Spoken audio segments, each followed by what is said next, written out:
여러분, 우리들은 하나님의 것임을 믿으시죠? 하나님께서 우리를 창조하셨고 우리를 지명하여 불렀나니 너는 내 것이라. 여러분, 이 말씀이 오늘 여러분의 마음에 큰 은혜가 되시기를 바랍니다. 날씨가 점점 더워지지만 여러분의 마음에 그리고 육신의 삶에 강건함과 기쁨을 날마다 더해 주시길 바라고, 오늘도 산부 예배 나오신 여러 성도님들 한 분 한 분에게 하나님의 특별한 은혜가 충만하시기를 기원합니다. 북한 선교 주간 행사가 이제 시작이 됩니다. 그래서 이렇게 나눠드렸거든요. 여러분들 다 보시고 우리나라와 통일을 위해서 기도해 주시기 바라고, 이번에는 통일의 미래로 비상하라, 그런 주제를 정하여서 여러 예배며 행사들이 계획되고 있습니다. 여러분들의 적극적인 참여와 기도를 부탁드리고, 또 이번에 드려지는 헌금은 우리 북한 선교를 위해서 사용될 것입니다. 그리고 한 가지 주보에 없는 걸 알려드리면은 2006년도에 우리 교회에서 북한 인권과 북한 주민, 우리나라를 위한 특별 기도회가 열려서 이 자리에 한 2,000명쯤 모여서 기도한 일이 있는데, 요번 목요일이니까 4일 후에 이 저녁에 다시 모입니다. 목요일 저녁에 각계각층에 초교파적으로 많은 분들이 오셔서 이 위중한 때 기도합니다. 여러분들이 다 오셔서 그때 함께 마음을 모아 기도해 주시기를 부탁드립니다. 이번 목요일 저녁에 오시면 되겠고요.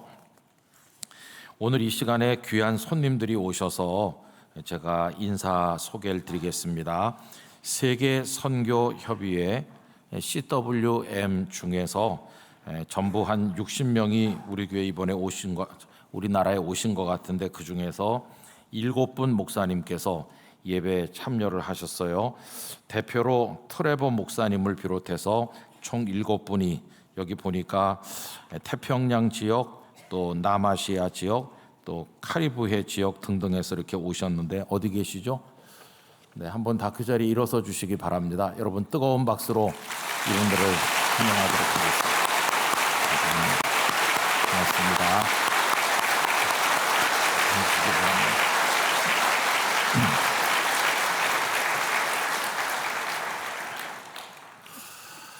평소에 사실 때 우리 성도님들 화를 좀 내시나요? 안 내시나요? 네. 나는 천사같이 살지, 다 그렇게 생각하세요? 화를 내지 않는 사람은 아마 하나도 없을 것입니다. 그런데 여러분, 분노는 사람을 파국으로 끌고 가서 무너지게 만들죠.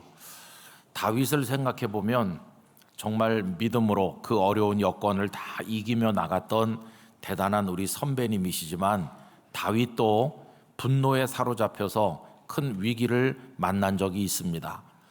사울 왕에게 쫓겨 다닐 때 한 번은 나발이라고 하는 아주 부자인데, 이 사람이 양털을 깎을 때 다윗이 수하들을 데리고 가서 안전하게 지켜주고 그에게 은혜를 베풀었습니다. 그리고 얼마 후에 다윗을 따르는 사람들이 많았기 때문에 식량을 좀 도와달라 이렇게 부탁을 했는데, 이 나발은 은혜를 원수로 갚는다는 식으로 식량을 지원하기는커녕 다윗이 참을 수 없는 모욕적인 언사를 행하면서 단호하게 거절하였습니다. 모욕을 당한 다윗이 크게 분노했어요. 이성적인 판단이 다 마비됐습니다. 그래서 수하들을 무장시켜서 가서 나발의 가문을 쓸어버리겠다, 이런 생각까지 하게 되었는데, 그때 마침 나발의 아내인 지혜로운 여인 아비가일이 이 다윗을 만나서 그의 마음을 잘 다독이고 그의 분노를 사가들도록 만들어서 그 일이 중단됩니다. 만약에 아비가일이 아니었더라면 다윗은 평생 한이 될 만한 악행을 저지를 뻔한 그런 위기가 있었던 것입니다. 이처럼 분노라고 하는 것은 정말 우리 삶을 무너뜨리는 그런 요소입니다. 성경을 읽어보면 분노 때문에 파국에 이른 사람들의 이야기가 많이 나오는 가운데, 주전 8세기경에 분노에 몸을 떨던 한 사람을 우리가 만나게 되는데요. 그 사람은 다름 아닌 선지자 요나입니다. 이 요나가 분노한 것은 어느 날 하나님께서, 요나야, 너 아수르의 수도인 니느웨에 가서 말씀을 전해서 그들이 회개하고 살 길을 알려줘라, 이런 사명을 주셨기 때문입니다. 그가 화가 난 이유는 이겁니다. 이 아수르라고 하는 나라는 얼마나 악한 강대국인지, 그 힘으로 주변 나라를 무자비하게 짓밟고 정복당한 백성들을 잔인하게 살해하기로 유명한 나라가 바로 아수르였습니다. 요나의 눈으로 보면 제일 먼저 심판받고 하나님의 진노를 받아야 될 나라가 아수르고 그 수도가 니느웨인데, 아니 하나님은 그들을 진멸하시기는커녕 나를 보내서 살 길을 열어주라고 하시니 이게 어떻게 받아들일 수 있는 말씀인가? 그래서 그는 아수르에 대한 분노에 치를 떨고, 그리고 니느웨로 자신을 보내시는 하나님에 대해서도 화가 많이 났습니다. 그는 명색이 선지자임에도 불구하고 하나님의 말씀을 순종하기는커녕 니느웨와는 정반대 방향인 다시스로 가는 배에 몸을 실게 됩니다. 이게 요나의 분노죠. 그런데 여러분, 그 요나 속을 채우고 있었던 분노의 DNA가 수백 년을 흘러내려와서 예수님 당시 유대인들 속에도 있었다고 생각합니다. 얼마나 적대적인 마음으로 분노 속에 그들이 살았는지 우리 복음서 말씀을 읽어보면 여러 군데서 발견할 수 있습니다. 이런 분노는 어디서 비롯되는 것일까요? 우선 한 가지는 피해 의식에서 온다고 생각합니다. 수백 년 동안 강대국에 의해서 우리들은 너무도 억울하고 원통한 일을 많이 당했다. 이 피해 의식이 분노하게 하고 복수심에 불타도록 만드는 것입니다. 또 이런 분노가 어디서 왔나 하면 그들의 선민 의식에서 비롯된 바도 큽니다. 우리들은 하나님의 선택을 받은 특별한 백성이다. 우리들은 하나님 보시기에 아름다운 백성이다. 그래서 하나님께서 우리들을 선택하셨는데 이 악한 나라에 의해서 고통받는 건 있을 수 없는 일이다. 그래서 그들 속에 분노가 민족의 차원에서 자리 잡히게 된 것입니다. 근데 여러분, 분노가 끓어오르면 속이 시원하고 그 억울함을 풀도록 복수를 해야 되는데 그들에게는 아무 힘이 없는 거죠. 연약한 민족이죠. 그래서 그들은 메시아를 수백 년 동안 학수고대하며 기다리게 된 겁니다. 메시아가 오시면 우리를 대신해서 통쾌한 복수를 해줄 것이다. 원통함을 풀어주시고 속 시원하게 적들을 물리쳐 주실 것이다. 이게 그들이 기대하던 메시아에 대한 생각이죠. 여러분, 예수님 당시 유대인들의 메시아 대망 그 배후에는 그런 분노, 그런 복수심, 그런 증오, 이런 것들이 도사리고 있다는 것을 우리가 짐작할 수 있는 것이죠. 자, 그런데 어느 날 그들의 마음을 설레게 만드는 사람이 등장했는데, 광야에 낙타 털옷을 입은 한 사람이 등장해서 거칠긴 하지만 대단히 권위 있는 말씀을 선포했고, 무수한 사람들이 그에게 몰려와 세례를 받는 일이 벌어지게 되었습니다. 그는 다름 아닌 세례 요한이죠. 그래서 많은 사람들이 혹시 저가 메시아가 아닌가 생각하게 되었고, 찾아와서 노골적으로 질문하기도 하죠. 오시기로 되어 있는 그분이 바로 당신이냐 묻기도 하죠. 그러나 세례 요한은 명확하게 대답합니다. 나는 메시아가 아닙니다. 내 뒤에 오시는 분이 계십니다. 라고 자신이 메시아가 아님을 명확하게 합니다. 그리고 얼마 후 요한은 헤롯 안티파스에게 죽임을 당하게 됩니다. 여러분, 그러자 세간의 이목이 이번에는 예수님께 집중되었어요. 예수님의 말씀은 권위가 있었습니다. 지금까지 그들을 가르쳤던 서기관들의 말씀하고는 아주 차원이 다른 놀라운 말씀이었고, 예수님께서 다양한 영역에서 능력을 행하시는데 그 예수님의 능력은 과거에 듣도 보도 못한 엄청난 능력이었습니다. 본래 이 바리새인이나 사두개인 같은 사람들은 예수님을 그다지 좋아하지 않았지만, 그래서 내키지 않았지만은 혹시 저 예수 선생이 우리가 기다리던 메시아인가 한번 확인해 볼 필요는 있겠다, 이렇게 생각을 하고 예수님을 찾아오게 되었습니다. 그게 오늘 우리가 읽은 16장 1절 이하의 본문 말씀인 것입니다. 여러분, 그들은 예수님께 왔는데 우리가 조금 주목해 봐야 될 것은 뭐냐 하면 그들이 따로따로 오지 아니하고 함께 왔다는 사실입니다. 오늘 본문 1절 말씀 앞에 보시면 이렇게 되어 있죠. 바리새인과 사두개인이 와서라고 시작하죠. 우린 이걸 그냥 흘려 읽기가 쉽지만은 이건 대단한 의미가 있는 겁니다. 바리새인과 사두개인은 정말 이질적인 집단이어서 이렇게 함께 온다는 걸 생각하기 어려운 사람들이죠. 바리새인들과 사두개인은 달라도 너무 다릅니다. 우선 바리새인들은 기록된 율법의 구전으로 전해지는 장로들의 가르침을 다 받아들여서 그걸 인정하고 믿었는데, 반면에 사두개인들은 기록된 율법만 인정했습니다. 바리새인들은 천사의 존재, 그리고 부활, 그리고 영원한 천국 같은 걸 믿었습니다. 그러나 사두개인들은 그 모든 걸 부인하고 눈앞에 있는 세상이 전부라고 생각했습니다.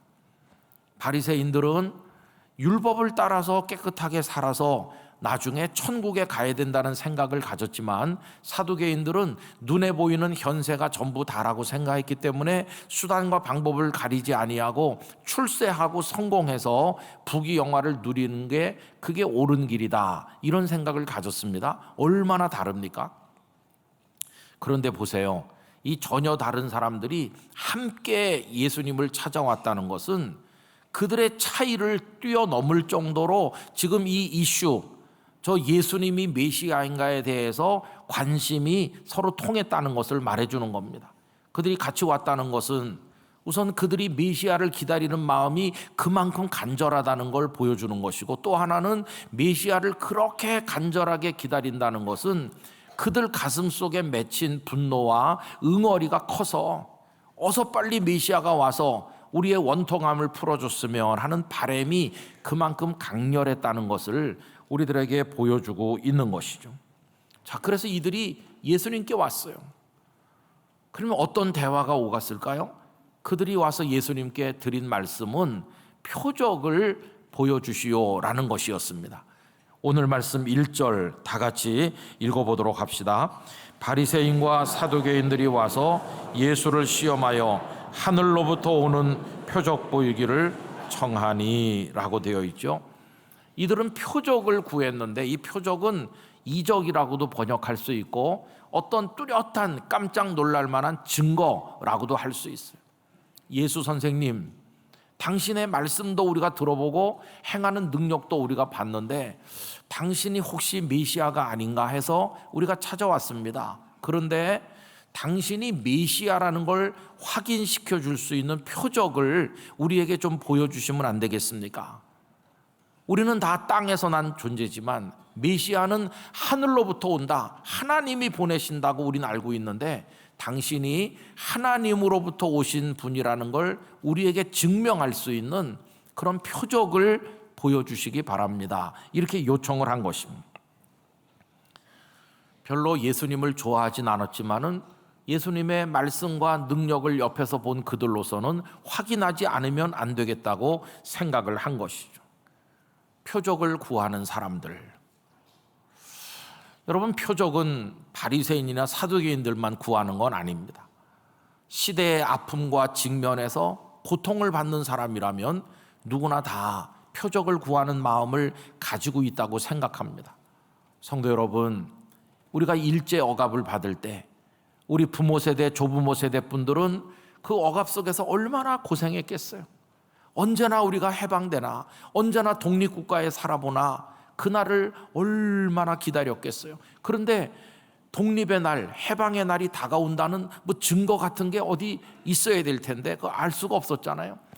그걸 기도했고 늘 기다렸을 겁니다. 그러다가 그런 뉴스는 그때 나오지도 않았겠지만 은밀하게 입에서 입으로 소식이 전해지는 거죠. 요즘 일본 군대가 별로 이기지 못한대요. 연합군에게 어디서 패했대요. 그런 소식 한마디라도 입에서 입으로 전해지면 드디어 때가 오는구나. 그걸 표적처럼 생각하면서 희망을 품지 않았겠어요? 시대의 아픔 앞에 서 있는 사람들은 다 표적을 기다리는 마음을 누구나 가지게 되는 겁니다. 여러분, 저는 오늘 우리도 예외는 아니라고 생각합니다. 우리가 뭐 일제시대 같은 억압을 당하고 있지는 않는 것 같지만 우리 시대에도 아픔이 있잖아요. 우크라이나 전쟁이 언제 끝날지 모르고 계속되고 있습니다. 지나간 2, 3일 동안에는 이스라엘과 이란 사이에 전면전같이 이렇게 붙어가지고 중동발 3차 세계대전이라도 일어나는 게 아닌가 다 걱정을 하고 있고, 그러면 세계의 화력이 그쪽에 집중되면 이 땅의 안보는 어떻게 되는 건가? 이 땅에 있는 미군이 만약에 저쪽에 가면 우리는 어떡하지? 이런 얘기들이 많은 전문가들의 입에서 나오고 있지 않습니까? 거기다가 김정은은 계속 뭔가를 하고 있는 것 같고, 대통령이 바뀐 지 며칠 되지 않은 우리는 사회적 혼란이 아직도 계속되고 있고, 거기다 개인이 당하는 여러 가지 삶의 고통이 거기 섞여지면서 다 우리 힘들어하고 어려워하고 있어요. 아마 우리 성도님들이 드리시는 기도의 상당 부분이 하나님이 수렁에서 나를 좀 꺼내주실 어떤 징표, 어떤 희망의 메시지 한마디라도 저에게 허락해 주십시오, 이런 기도들을 우리 성도님들도 많이 드리고 계시다고 생각합니다. 그래서 어떤 의미로 우리도 표적을 기다리는 거죠. 더군다나 우리 속에도 분노가 있어요. 여러분들이 태어나서 지금까지 사는 동안에 분노가 원망을 낳고, 그 원망이 우리 스스로를 열등감을 가지게 만든 경우가 얼마나 많은지 몰라요. 불행한 가정에 태어났다 부모 원망하고, 형제 자매 원망하고, 삶의 환경을 원망하고, 대한민국을 원망하고, 누구 때문에라는 말이 우리 입에 붙어 다니면서 분노가 미움을 낳고 복수심에 불타고, 이게 시대적인 아픔이 되고 개인의 고통이 되어서 오늘 우리 속에 지금 다 또아리를 틀듯이 그런 상태로 우리가 있어요. 그래서 성도가 기도할 때도 한이 맺혀서 기도하는 분이 많아요. 하나님 이 기도에 응답하지 않으면 나 참지 않을 거예요. 그런 식으로 다 뭔가 원한에 그런 기도도 많이 드려요. 우리가 이 본문에 등장하는 바리새인과 사두개인이라고 생각할 때가 있어요. 자, 그럼 이제 예수님의 입에서 한마디 어떤 말씀이 나올 것인가가 얼마나 그들의 신경을 곤두세우고 듣는 얘기겠어요? 예수님 무슨 표적을 말씀하셨나요? 예수님께서 그들에게 들려주신 표적은 간단했습니다. 요나의 표적이라는 걸 말씀하셨어요. 오늘 본문 4절 다 같이 읽읍시다. 악하고 음란한 세대가 표적을 구하나 요나의 표적밖에는 보여줄 표적이 없느니라. 이게 예수님의 답이었어요. 요나의 표적밖에는 보여줄 표적이 없다 하는 거였어요. 여러분, 우리가 오늘 16장을 읽었잖아요. 그런데 마태복음 12장에도 가보면 요나의 표적 얘기가 또 나옵니다. 그때는 예수님께 질문하러 온 사람이 서기관들과 바리새인 이렇게 돼 있어요. 근데 어쨌든 그들이 와서 똑같은 질문을 해요. 표적을 보여주시오 했더니 예수님께서 요나의 표적밖에 보여줄 게 없어. 그러니까 12장과 16장이 똑같은 얘기가 반복되는 것처럼 보이는데 두 말씀을 비교해서 읽어보면 약간의 차이가 있어요. 12장에 있는 게 16장엔 없거나 16장에 있는 게 12장엔 없거나 두 본문을 통합해서 읽으면 도움이 되는 거죠. 그런데 예수님은 오늘 본문엔 없지만 12장에서 뭐라고 했냐면은 요나의 표적밖에 없다고 하시고는 부연 설명하신 게 12장에 나옵니다. 12장 40절 요나가 밤낮 사흘 동안 큰 물고기 뱃속에 있었던 것 같이 인자도 밤낮 사흘 동안 땅속에 있으리라. 그래서 요나의 이야기에다가 예수님 당신의 이야기를 갖다 놓고 연결시켜서 설명하신 것을 볼 수 있어요. 자, 그럼 요나의 표적이 가지고 있는 의미가 뭘까요? 우선 요나 스토리를 잘 아시잖아요. 아까 말씀드린 것처럼 화가 난 요나가 다시스로 가는 배를 탔는데 이 배가 큰 풍랑을 만나자 선원들이 요나를 바다에 집어 던졌고 하나님이 준비하신 큰 물고기가 그를 삼켰고 그는 물고기 뱃속에서 하나님 앞에 회개했고 물고기가 다시 그를 육지로 토해서 나오게 되죠. 그 다음 얘기가 뭡니까? 그리고 그는 그렇게 가기 싫었던 니느웨에 가서 하나님의 진노가 임했다고 하는 말씀을 전함으로 니느웨 사람들이 다 베옷을 입고 하나님 앞에 통회 자복하니 구원 얻는 일이 니느웨에서 일어나게 된 것이. 그 요나의 이야기는 시작은 하나님에 대한 분노로부터 시작을 했지만은 마지막 결론이 뭐냐 하면 당장이라도 멸망받아 마땅할 니느웨 백성까지도 하나님은 사랑하신다. 그들까지도 구원하시기를 원하셔서 요나를 보내신다. 하나님의 마음은 진노가 아니라 불쌍히 여겨 구원하시는 사랑이다. 이게 요나 이야기의 결론인 것이. 예수님께서 요나의 표적을 말씀하셨다는 것은 다른 말로 환원하면 내가 너희에게 메시아임을 보여주는 표적은 죄인인 너희들을 심판하지 않고 구원하려고 하는 사랑을 가지고 왔다는 것이다. 바로 이 이야기죠. 여러분, 예수님이 왜 메시아이신가? 그 증거가 뭔가? 그분 가슴 속에 넘치는 사랑, 용서하시고 구원하시는 사랑, 그게 메시아의 표적이었다는 것입니다. 여러분, 그러면 그 메시아의 표적인 요나 이야기를 말씀하시는데 예수님 스토리는 그 다음에 어떻게 전개됩니까? 이들과 예수님께서 말씀 나누실 때는 아직 예수님 십자가 지시지 않은 때잖아요. 그런데 그 다음에 어떻게 됐나요? 예수님 이 땅의 죄인들을 위해 십자가 지시고 그리고 무덤 속에 들어가셨잖아요. 말씀하신 그대로입니다. 나도 무덤에 들어갈 것이다. 무덤에 들어가셨다가 부활하시고 승리하셨잖아요. 예수님의 부활은 요나가 물고기 뱃속에서 다시 나오는 것과 마찬가지고, 그래서 십자가와 부활에 죄를 씻고 용서하셔서 구원하시는 은혜의 복음이 만들어진 것이고, 이 복음을 믿는 사람은 누구든지 당장 멸망에도 마땅한 죄인이라 할지라도 그 복음을 믿는 사람은 멸망하지 않고 영원한 생명의 구원을 얻게 해주시지 않았습니까? 니느웨 백성이 멸망하는 게 당연한데도 구원하신 하나님께서 멸망받아 마땅한 우리들을 용서하시고 구원하셔서 하나님의 자녀가 되게 해주셨으니 예수님 이야기도 결국은 용서 이야기, 구원하시는 사랑의 이야기로 결론 지어진다는 걸 알 수 있잖아요. 요나의 표적과 예수님의 이야기는 구조가 똑같습니다. 당장 멸망받아 마땅할 죄인들이 거기 등장하는데, 그래서 그들이 멸망하길 기다리는 복수심에 불타는 사람들이 있는 건데, 하나님은 모두를 다 사랑으로 용서하시고 구원하신다. 그게 메시아의 표적이고, 메시아의 표적 속에 담겨있는 하나님의 한없는 용서의 사랑이라는 사실을 우리가 깨닫게 되는 것이죠. 여러분, 오늘 이 요나의 표적 얘기를 들으시면서 나 같은 죄인을 구원하시는 하나님의 사랑이 이렇게 큰가 하는 감동이 우리 마음에 있길 간절히 바라는 것입니다.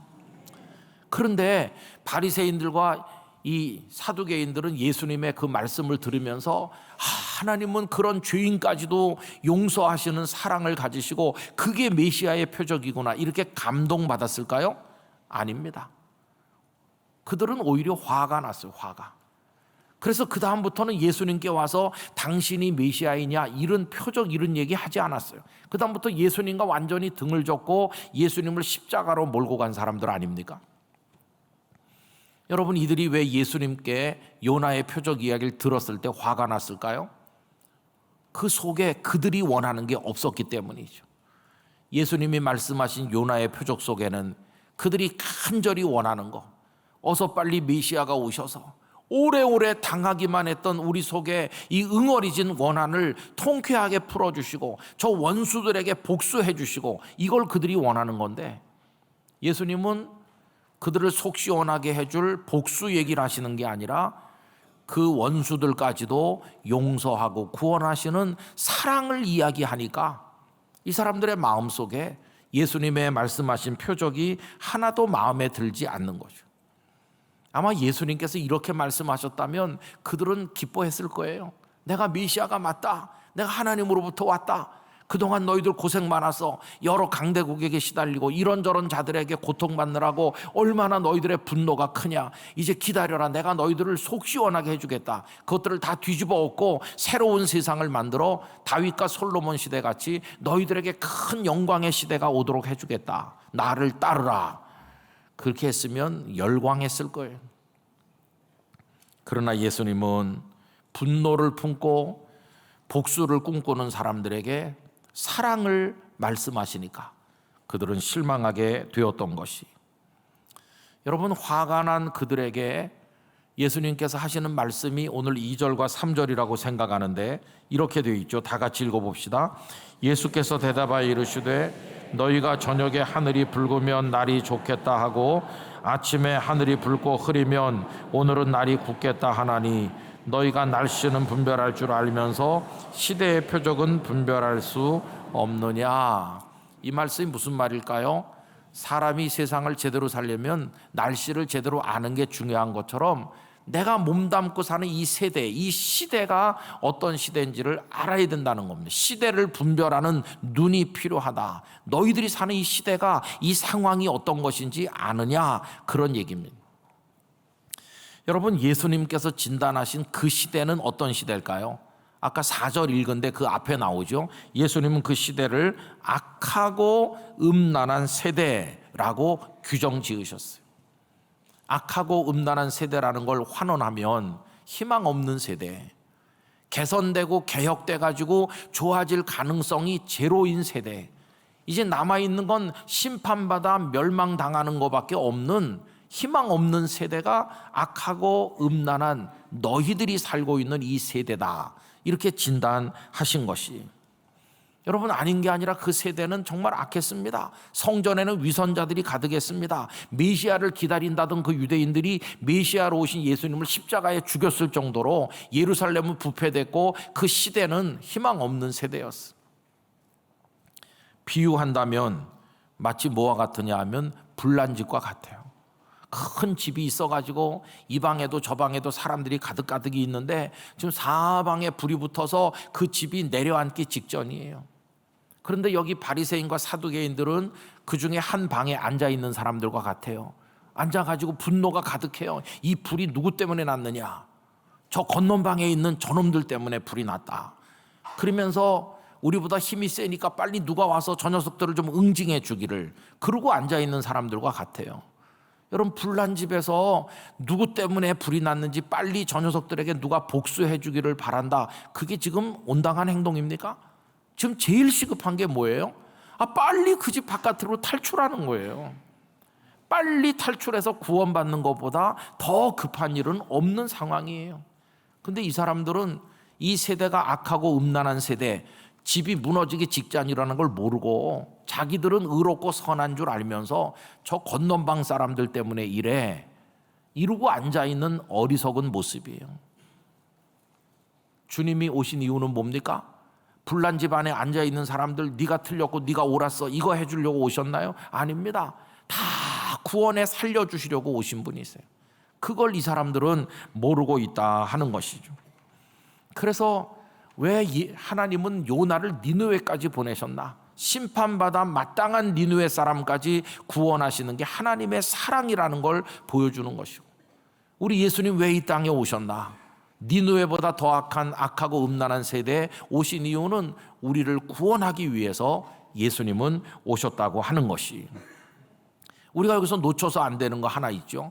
지금 이 바리새인과 사두개인들은 자신들은 의로운 사람이고 그래서 하나님이 선택하셨다고 생각하고 있고, 뭐 아수르든지 그 이후에 여러 나라, 현세는 로마, 그들이 우리를 힘들게 한다 이렇게 생각하죠. 자신들은 구원받지 않아도 될 것처럼 착각하고 있지만 하나님의 눈앞에서는 로마 제국의 통치자들이나 바리새인 사두개인들이나 다 멸망할 죄인이긴 마찬가지.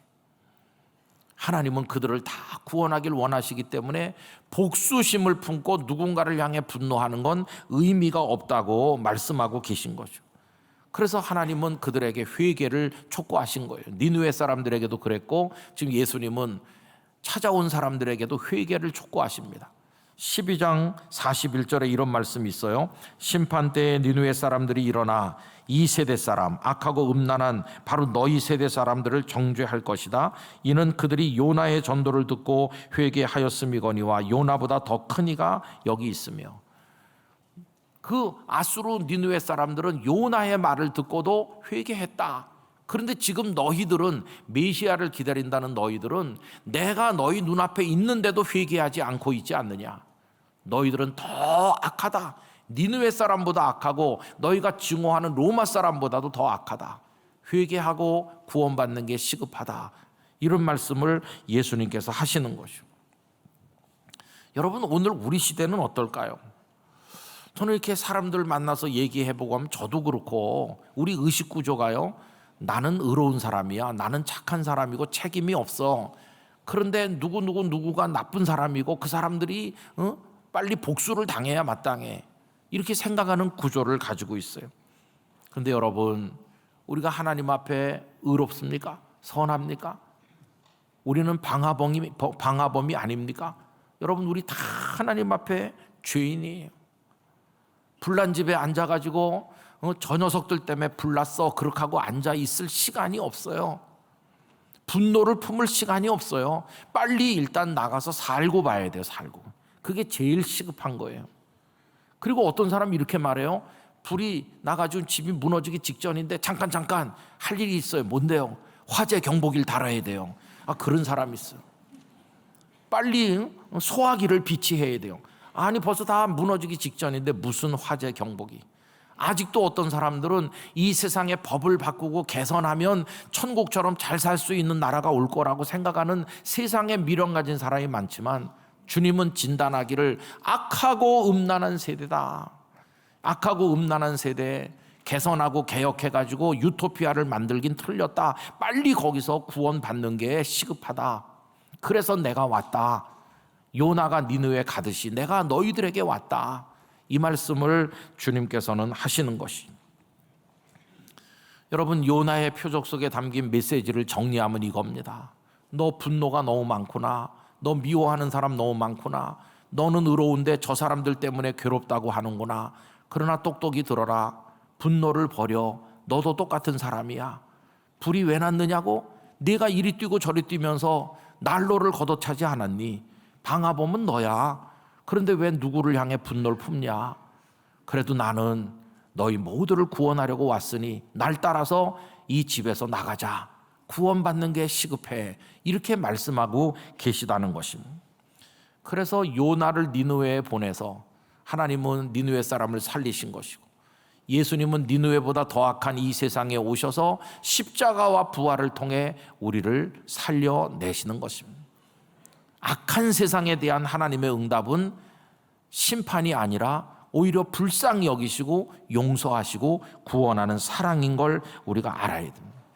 만약에 그때 하나님이 요나의 표적을 보여주질 않으시고 심판의 표적을 말씀했다면 아무도 하나님 앞에 설 사람 없었을 텐데, 참으로 다행스럽게 하나님께서 우리를 구원하시는 사랑의 표적을 말씀하심으로 우리가 구원받아 하나님의 자녀가 되어 오늘도 이 자리에 있게 된 줄로 믿습니다. 이제 우리 마음에 있는 분노는 버리고 내가 구원받았으니 다른 사람도 구원받을 수 있도록, 건넌방에 있는 사람도 구출할 수 있도록 하는 게, 그게 우리 성도가 품어야 될 사랑의 마음이라는 걸 알아야 될 것입니다. 사도행전의 제자들 성령에 충만했잖아요. 그럼 성령 충만한 그들이 헤롯의 가문을 제거하기 위해서 로마 제국을 무너뜨리기 위해 투쟁했나요? 아닙니다. 이미 그 집은 무너지기 직전의 집과 같으니 시급한 일, 예수 그리스도의 복음을 통해서 사람들을 건져내는 일을 위해서 베드로, 야고보, 요한 모든 사도들이 최선을 다했던 것을 우리가 알고 있지 않습니까? 여러분, 분노는 품을 게 못 돼요. 분노를 몰아내고 그 자리에 용서와 사랑을 품으시기를 바라는 것입니다. 나도 구원받을 뿐만 아니라 세상 모든 사람들이 구원을 얻을 수 있도록 하는 일에 우리의 시간과 모든 걸 쏟아붓는 사람 돼야 될 줄로 믿습니다. 요나의 표적은 사랑의 표적이고 십자가와 부활의 표적이고 죄인까지도 구원하시는 하나님의 마음이 담겨있는 표적, 그게 우리의 유일한 희망이 아니겠어요? 주님은 그 희망을 그들에게 말씀하셨고 오늘 우리에게 말씀하고 있는 것입니다. 우리 속에 깃들어 있는 집단적 분노, 개인적 분노, 시대적 분노, 어떤 민족적 분노, 이런 모든 거 다 떨쳐내고 예수 그리스도의 사랑 안에서 복음을 위해 살아갈 때 구원받은 기쁨이 충만할 것이고, 다른 이도 구원하려고 하는 구령의 열정으로 복음의 사역자가 될 수 있을 것입니다. 그런 마음으로 하나님을 섬겨 나가게 되길 간절히 기원합니다. 하나님 아버지, 우리는 분노하고 원망하고 미워하고 복수하고 싶어 합니다. 그러나 우리 자신이 먼저 심판의 대상임을 망각할 때가 많습니다. 하나님은 우리를 도와 심판하시고 분노를 풀게 해주시는 분이 아니라 분노를 버리라 하시며 우리까지도 용서하시고 구원하시는 사랑의 주님으로 이 땅에 오셨음을 알게 하여 주옵소서. 그것이 우리의 마지막 희망임을 깨닫고 구원자 예수 그리스도와 함께 우리 주변 사람들을 불타는 집 밖으로 건져내는 일을 위해 최선을 다하도록 도와주시옵소서.